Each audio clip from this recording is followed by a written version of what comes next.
नमस्कार। मैं कमलेश कबीर आपका एक बार फिर स्वागत करता हूं इस नए एपिसोड में। संसद का आपने देखा मानसून सत्र शुरू होने वाला है कल से। उससे पहले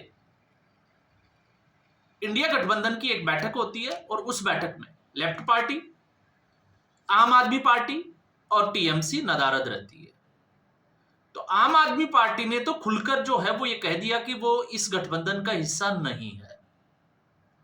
तो अब किसी घोषणा की जरूरत नहीं है, ना किसी अटकलों को जो है वो कोई हवा देने की जरूरत है यहां पर। लेकिन टीएमसी टीएमसी भी इस जो है वो मीटिंग में शामिल नहीं हुई। अब ऐसे में टीएमसी जो है वो शहीदी दिवस मना रही है, इस कारण से शामिल नहीं हुई, ऐसा जो है वो मीडिया में चल रहा है।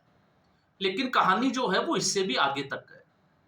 कहानी आगे तक ये है, ममता बनर्जी पहले ही जो है आपको पता होगा वो ये कह चुकी है कि वो इस गठबंधन को लीड करने के लिए तैयार है। कहने का मतलब वो राहुल गांधी के नेतृत्व में, या राहुल गांधी अगर इंडी गठबंधन का नेतृत्व करते हैं तो टीएमसी उसका हिस्सा नहीं रहेगी, ये साफ तौर से इशारा था। या फिर आप लोकसभा चुनाव से पहले भारत जोड़ो यात्रा, और जब भारत जोड़ो यात्रा पश्चिमी बंगाल पहुंची तो उस वक्त क्या हुआ वो पूरे देश ने देखा। अधीर रंजन चौधरी के मामले में, सीटों के बंटवारे के मामले में हम तमाम तरह की बातें जो है वो पहले ही कर चुके हैं।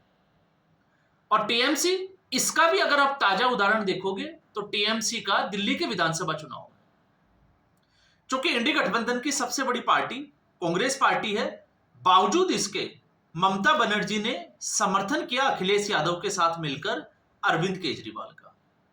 अखिलेश यादव ने तो उनकी जो सांसद है इकरा हसन, उसके साथ एक रैली भी निकाली, और वो रैली थी अरविंद केजरीवाल के समर्थन में। कहीं भी जो है वो राहुल गांधी या कांग्रेस पार्टी का समर्थन नहीं किया। तो संकेत साफ तौर से दिखाई दे रहे थे कि अरविंद केजरीवाल, ममता बनर्जी और अखिलेश यादव, इनकी जो नजदीकियां है वो इस गठबंधन में कुछ नया गुल खिलाएगी।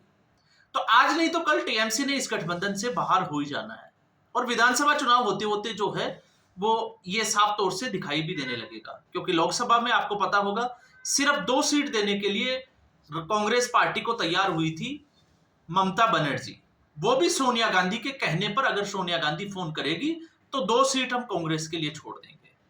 तो आप अंदाजा लगा सकते हैं कि गठबंधन की स्थिति क्या है। अब जब हम बात करते हैं अखिलेश यादव की, तो अखिलेश यादव भले ही गठबंधन के लिए ताल ठोकते हुए नजर आए, लेकिन आप याद करिए अरविंद केजरीवाल और आम आदमी पार्टी का समर्थन मैं उसको एक तरफ कर देता हूं। इसके अलावा अगर अखिलेश यादव की राजनीति को समझना है तो अखिलेश यादव की मजबूरी थी कांग्रेस पार्टी के साथ कांग्रेस पार्टी के साथ गठबंधन करना। क्योंकि कांग्रेस पार्टी का जो वोटर था, स्पेशली अखिलेश यादव नहीं चाहते थे कि मायावती के कमजोर होने के बाद में मुस्लिम समुदाय का वोट जो है वो छिटक कर किसी और गठबंधन के पास या और किसी के पास जाए। इसलिए कांग्रेस के साथ गठबंधन करना अखिलेश यादव की मजबूरी थी, और उसमें अखिलेश यादव कामयाब होते हुए भी दिखाई दिए, और यही आपने देखा होगा उसका गठबंधन का कारण भी था। लेकिन उसके बाद उपचुनाव हुए, और उपचुनाव के बाद में, इससे पहले अगर हम देखें तो लोकसभा चुनाव में अयोध्या तो नहीं कहूंगा, लेकिन फैजाबाद सीट से जो जीतने वाले सांसद थे, उसके बाद जब संसद में वो पहुंचता था, अब मुझे नाम लेने की जो है वो मुझे लगता है कि जरूरत नहीं है, आप समझ गए होंगे मैं किसकी बात कर रहा हूं। और उस सांसद को दोनों ट्रॉफी की तरह खेलते थे संसद में, राहुल गांधी और अखिलेश यादव। लेकिन जब संभल का मामला चला तो उस सांसद को लेकर साइड में बैठे दिखाई दिए अखिलेश यादव। क्यों दिखाई दिए आपको उसको भी समझना पड़ेगा, और उसका असर जो है वो अभी नहीं दिखाई देगा, आपको उत्तर प्रदेश के विधानसभा चुनाव में दिखाई देगा। जब बात सीटों के बंटवारे की आएगी तब समझ में आएगा कि यह गठबंधन चलेगा या नहीं चलेगा, और चलेगा तो कहां तक चलेगा, जिसकी उम्मीद जो है वो दिखाई नहीं देती। तो आप मान के चलिए, या फिर आप देख लीजिए महाराष्ट्र के विधानसभा चुनाव में जिस तरीके से अबू आजमी के स्टेटमेंट आते थे। अब हम आते हैं लेफ्ट की तरफ। दो पार्टियों की हमने, तीन पार्टियों की हमने बात की।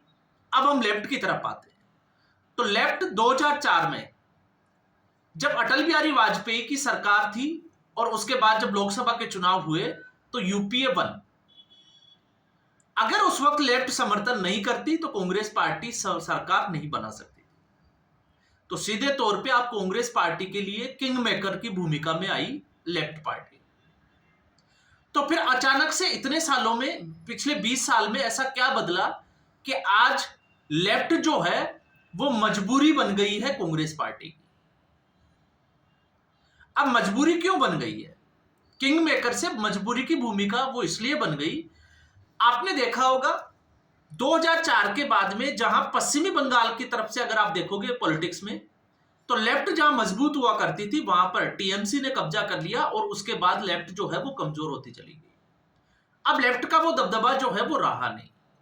तो साउथ इंडिया में केरल की अगर हम बात करें तो आपने देखा इस वक्त जो सरकार है एलडीएफ की, तो शशि थरूर जो है वो उसकी तारीफ कर चुके हैं और शशि थरूर के खिलाफ है कांग्रेस पार्टी। अब ऐसे में राहुल गांधी का नया बयान आना, और नया बयान क्या है, जब राहुल गांधी ये कहते हैं कि लेफ्ट और आरएसएस की विचारधारा एक ही जैसी है, तो अगर लेफ्ट की विचारधारा आरएसएस की विचारधारा से मेल खाती है तो फिर 2004 में और 2009 में अगर आप देखोगे तो फिर आरएसएस के साथ कांग्रेस पार्टी ने गठबंधन क्यों किया? आरएसएस का मतलब मैं यहां पर लेफ्ट पार्टी की बात करूंगा। तो ये बदला क्यों? अगर आपको उसको समझना है तो आपको समझ में आएगा मुस्लिम लीग के सहारे से। आपको वायनाड स्थिति, वायनाड की जो सीट है उसकी जो इक्वेशन है उसको समझना पड़ेगा। कैसे समझना पड़ेगा? राहुल गांधी जब अमेठी आ रहे तो आपने देखा होगा उस वक्त दूसरी सीट थी वायनाड, और वायनाड में जब राहुल गांधी जब भी जो है वो रैली करने गए तो उसमें मुस्लिम लीग के झंडे फहराए गए। कांग्रेस पार्टी के कम, भारत के झंडे कम, बजाय इसके जो है वो मुस्लिम लीग के झंडे ज्यादा थे। तो कांग्रेस पार्टी को आज मुसलमान वोटों की सबसे ज्यादा जरूरत है, क्योंकि कांग्रेस पार्टी को पता है कि केरला में भी अब लेफ्ट पार्टी जो है वो कमजोर हो रही है। इसलिए लेफ्ट और राइट यहां पर आके जो है वो कांग्रेस पार्टी ना तो राइट की रही है ना लेफ्ट की। अब इसको आपको आगे भी समझना पड़ेगा। एक तरफ राहुल गांधी जो है वो ये कहते हैं कि लेफ्ट जो है वो आरएसएस की विचारधारा से मेल खाती है, तो फिर जयराम रमेश का टिकट कब कटेगा? आज कांग्रेस पार्टी को चलाने वाले कौन है? और जब लेफ्ट की हम कम्युनिस्ट पार्टियों की बात करते हैं तो फिर याद करिए राहुल गांधी गलवान जब हुआ तो उस वक्त चीनी जो राजदूत थे उसके साथ बैठकर कौन सा एमओयू साइन कर रहे थे?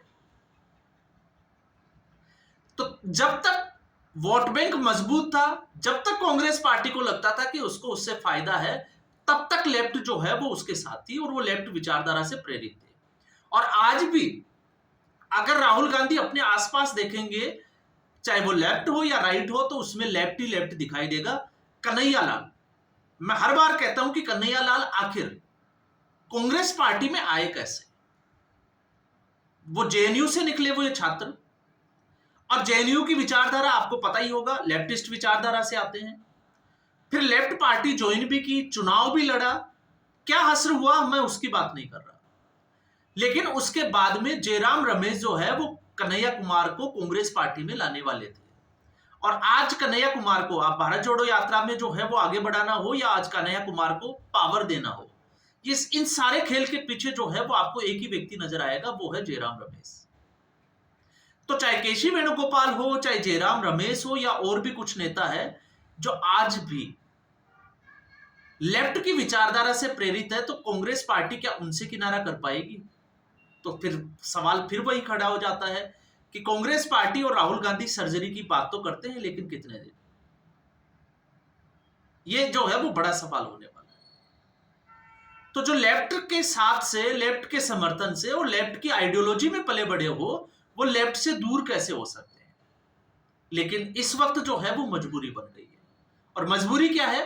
सिर्फ समुदाय विशेष को खुश करना है।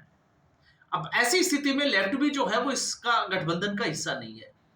तो कल से जब मानसून सत्र शुरू हो रहा है, तो अब कांग्रेस पार्टी ने एक एजेंडा सेट किया है हमेशा की तरह। भारतीय जनता पार्टी ने संकेत दे दिया कि लगभग वो जो है वो 8 नए बिलों के ऊपर या उनको कुछ संशोधन होने हैं, कुछ नए बिल पारित करने हैं। तो कांग्रेस पार्टी के समर्थित जो गठबंधन है, इंडी गठबंधन, उसने भी एक एजेंडा बनाया है और इस एजेंडा में सूट बैठते हैं डोनाल्ड ट्रंप। जयराम रमेश ने तो जो है वो इसकी घोषणा भी कर दी है।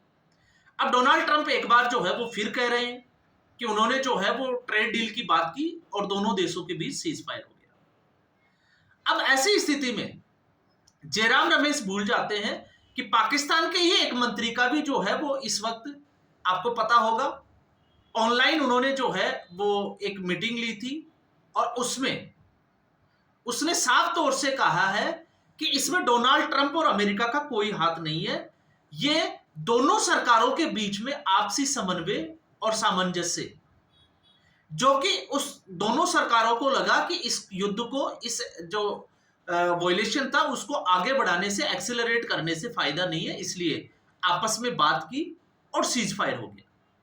और हमेशा से भारत सरकार जो है वो ये कहती आई है कि कॉल जो है वो पाकिस्तान की तरफ से आया था और पाकिस्तान की जब बात हुई डीजीएमओ से तो उसके बाद में ये सीज फायर हो गया। अब इसमें डोनाल्ड ट्रंप, क्योंकि डोनाल्ड ट्रंप उलझुल, आपको पता ही होगा, स्टेटमेंट दर स्टेटमेंट, किसी भी देश में झगड़ा चल रहा है या कुछ भी हो रहा है तो डोनाल्ड ट्रंप उसमें बोलते ही है। अब कांग्रेस पार्टी इसको मुद्दा बना रही है, तो कांग्रेस पार्टी ने भी कुछ जो है वो मुद्दे बनाई है कि इस सत्र को किस तरीके से चलाया जाएगा, किस तरीके से भारतीय जनता पार्टी को घेरा जाएगा। तो उसमें सबसे पहला है पहलगाम आतंकी हमला। और पहलगाम आतंकी हमले के साथ जो है वो कांग्रेस पार्टी को कोई दिलचस्पी नहीं है। उनकी दिलचस्पी है सुरक्षा एजेंसियों के या हमारा जो खुफिया तंत्र है उसकी विफलता को लेकर। तो मुद्दा बनाने की कोशिश की जाएगी सुरक्षा एजेंसियों की विफलता को। दूसरा, ऑपरेशन सिंदूर से जुड़ी हुई सुरक्षा चिंता। अब इसमें क्योंकि कांग्रेस पार्टी, दो चीजें होती है कि हमने लेना क्या है, और जब मुद्दा राष्ट्रहित से जुड़ा हुआ हो तो कांग्रेस पार्टी को यह पता होना चाहिए कि जब, आपको पता होगा जयशंकर का एक स्टेटमेंट था कि पाकिस्तान को बता दिया था, उसको लेकर कांग्रेस पार्टी ने हंगामा किया था। लेकिन कांग्रेस पार्टी को यह नहीं भूलना चाहिए कि ऑपरेशन सिंदूर में जो आतंकवादी ठिकाने थे, 9 आतंकवादी ठिकाने, वहां पर किस तरीके से सटीक तरीके से भारत ने एयर स्ट्राइक की और उसके बाद में 11 एयरबेस पाकिस्तान के उड़ा दिए। लेकिन कांग्रेस पार्टी इसकी बात नहीं करेगी, क्योंकि अगर कांग्रेस पार्टी ऐसा करती है तो फिर इसका क्रेडिट जो है वो भारतीय जनता पार्टी को जाता है, नरेंद्र मोदी को जाता है।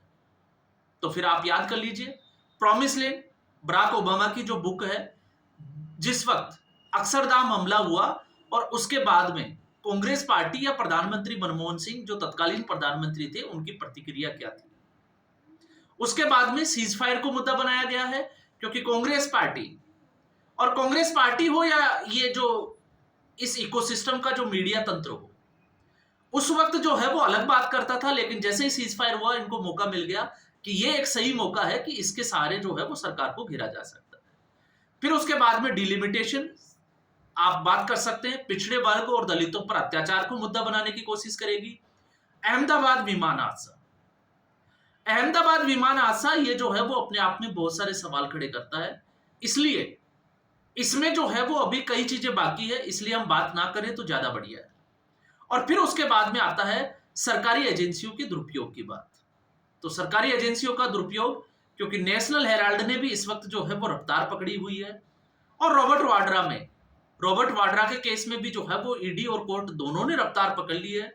और राहुल गांधी जिस तरीके से रॉबर्ट वाड्रा के बारे में अभी जो है वो स्टेटमेंट दिया, तो कांग्रेस पार्टी अपने ही मुद्दों के आसपास जो है वो विपक्ष को साथ लेकर संसद में हंगामे के पूरे आसार है। और आम आदमी पार्टी ने तो ये कह ही दिया, क्योंकि वो उनके मुद्दों पर नहीं, अपने मुद्दों पर जो है वो संसद में बहस करेगी या संसद में जो है वो अपनी बातें रखेगी। तो आज के एपिसोड में बस इतना ही। उम्मीद करूंगा वीडियो एपिसोड आपको पसंद आया होगा। वीडियो को लाइक करें, शेयर करें, चैनल जरूर सब्सक्राइब करें। धन्यवाद।